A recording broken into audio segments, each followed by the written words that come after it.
Magandang araw po sa ating lahat. Shout out kay Lori D. Magalpok. Yan, salamat po sa suporta mo sa Team Kalingap. Mabuhay po kayo. Yan po, paki-subscribe po mga Kalingap, mga kaibigan. Lori D. Magalpok. Ayan, suporta po natin si Ma'am Lori D. Magalpok. Napaka-solid supporter and isang Kalingap. Subscribe po na kanyang YouTube channel. And maraming salamat po sa inyo lahat. God bless po. Jesus loves you.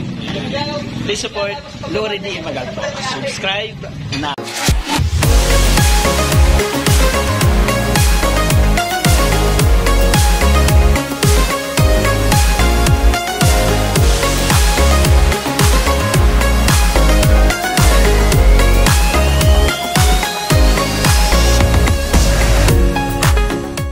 Welcome back sa ating YouTube channel. This is Lori again, DM Magalpok Vlogs, and for today's video yan, meron tayong bagong video dito. Actually, it's all about Mother's Day date out.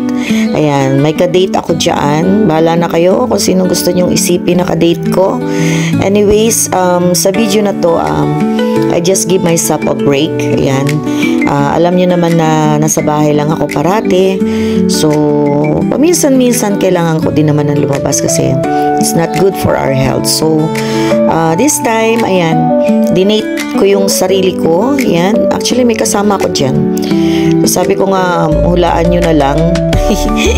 Sa bagay, it's not necessarily, di ba? Yung video ko na to is just that para pasayahin yung sarili ko. So this is a very late Mother's Day upload. So lumabas ako para mag-refresh naman ang isip ko kasi kung hindi ko pipilitin yung sarili ko na lumabas din, para lang akong wala lang sa bahay. So ayan, pagpasensyahan nyo na po kasi para sa akin malaking bagay ito.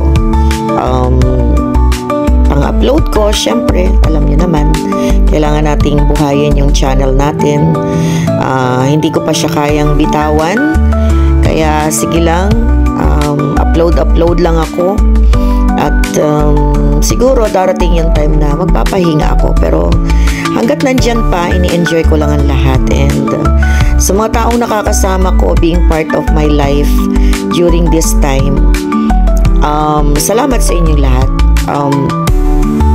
You become a part of my life, and sinasabi niyo din na I become of your life. So ayan, pagtsagaan nyo na lang muna tong aking video for tonight kasi ay happy lang ako na may isang tao na Mother's Day advance celebration para sa akin. So ayan, bear with me. Yan, pasensya na po kayo kung ito lang yung upload ko for tonight. Thank you so much everyone, and I'll see you again sa lahat ng mga upload video ko. Sana samahan niyo pa rin ako. Sabi ko nga, kailangan ko lang buhayin ang channel ko. Kailangan ko lang pong i-survive ang channel ko. So sa mga ganitong upload, sana po ay bear with me. Thank you po. So to all mothers out there, I hope you're happy with this day.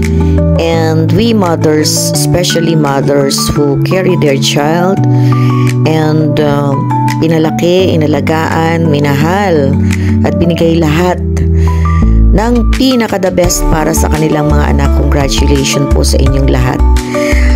Hope na lahat ng mga magiging anak natin, as we did for them, will return it to us at the end of our life. No. So sa mga celebrate ng Mother's Day, ayan, mag-enjoy po kayo kahit sa isang araw lang. Kayo po ay magpahinga. Kayo ay isipin nyo yung sarili nyo kahit isang araw lang. Ayan, sana sa mga anak, sa mga asawa, ayan, ito lang yung isang beses sa isang taon na kapalit ng paghihirap ng isang housewife sa buong taon. So sana maibigay ninyo yan sa kanila. Yan, Happy Mother's Day to all mothers. Siyempre, Happy Mother's Day din sa mga tatay na nagpaka-mothers, na naging ina or nanay sa kanilang mga anak. Yan, congratulations din po sa inyong lahat. Sana ay happy din kayo ngayon. Yan, yung tinatawag natin na natay ba? Nanay na naging tatay sa kanilang mga anak. So, sana naging masaya kayo sa mga binigay na munting pagmamahal ng inyong mga anak, na inyong mga naging anak at sinuportahan nyo during sa kanilang paglaki. Happy Mother's Day, everyone! So, ayan po, habang ako ay nagse-celebrate ng aking Advanced Mother's Day. Ayan, actually, nag-order ako ng mga pagkain na gusto ko. Mga simple na pagkain na na-miss ko during my life in Qatar. Yan. Meron ako dyan na Clubhouse na favorite ko. Yan. Sobrang love ko yung yan Clubhouse. Yan. Tapos, nag-order din ako dyan ng favorite ko na yung isa pa sa favorite ko ay yung carbonara. Yan, pasta carbonara, pero ibang trip ko diyan. Yung trip ko diyan, hindi siya pen yung ginamit. Mas gusto ko yung spaghetti type na na noodles. So, meron akong diyang chicken bacon carbonara. Yan. Yan sa mga favorite ko. Lahat ng kinain ko dito ay favorite ko. Yan. So, tapos meron din ako dyan na, syempre yung carbonara, may partner yan na garlic bread. Ayan. Garlic bread. And ang isa pa ay yung at yung isa pa, ang pinaka-favorite ko ay yung chicharon bulaklak. So, meron akong chicharon bulaklak dyan. And meron akong 4 seasons na drinks. Ayan. So, ayan yung celebration ko ng Mother's Day. Wala lang, kumain lang ako, nag-enjoy habang meron akong kausap dyan. Masaya na ako doon. Alam niyo, tayo sa buhay natin, kailangan natin ng tinatawag natin na maliit na bagay. Yan. Maliit na bagay, maliit na pagkakataon, maliit na dapat mong gawin para sa sarili mo to make you happy.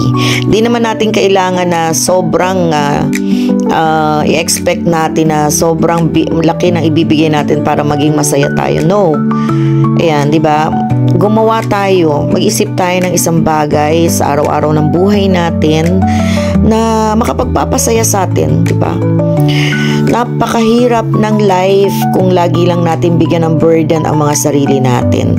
Mas masarap maging masaya. So, gawin natin sa maliit na bagay na kaya natin gawin sa mga sarili natin.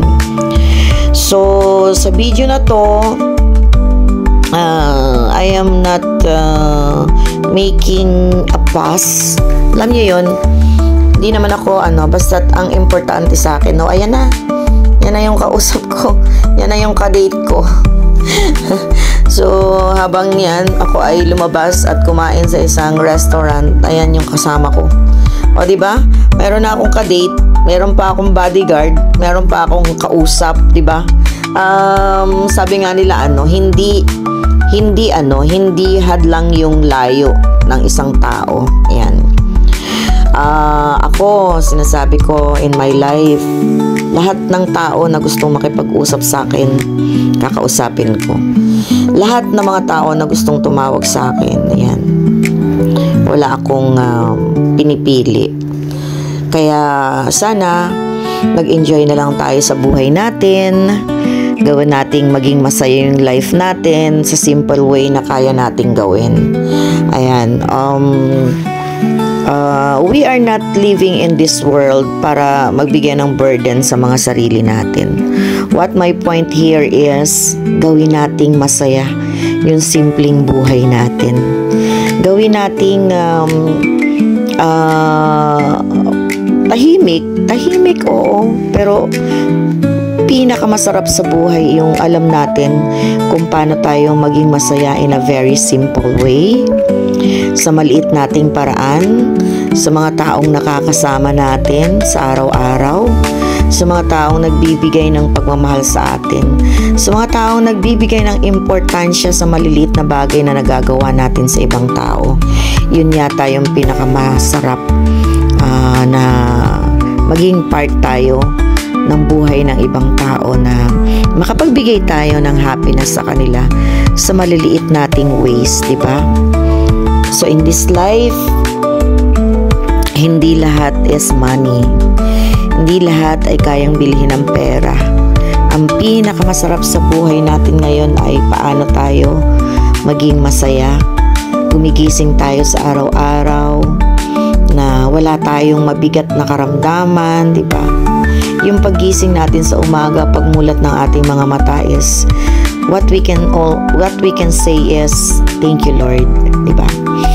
Thank you, Lord, sa buhay na pinagkakaloob sa atin araw-araw, sa pagmamahal na ibinibigay sa atin ni Lord sa araw-araw, sa mga pamilya natin na nandyan sa atin. May problema man, mahirap man ang buhay, nag-struggle man, diba? Lahat yan is just part of our life here sa mundong ginagalawan natin. So what we rather do is gawin natin siyang kapaki-pakinabang. If we are a blessings to other sa isang maliit na bagay, it will be a great parang indulgence yan. Parang indulgence mo, nag-iipon ka ng kabutihan habang ikaw ay nasa lupa pa. So but anyways, thank you again sa lahat ng mga nandito sa pagsama sa aking video upload. Sana kahit paano may na-share ako kahit konti lang sa inyo. Thank you so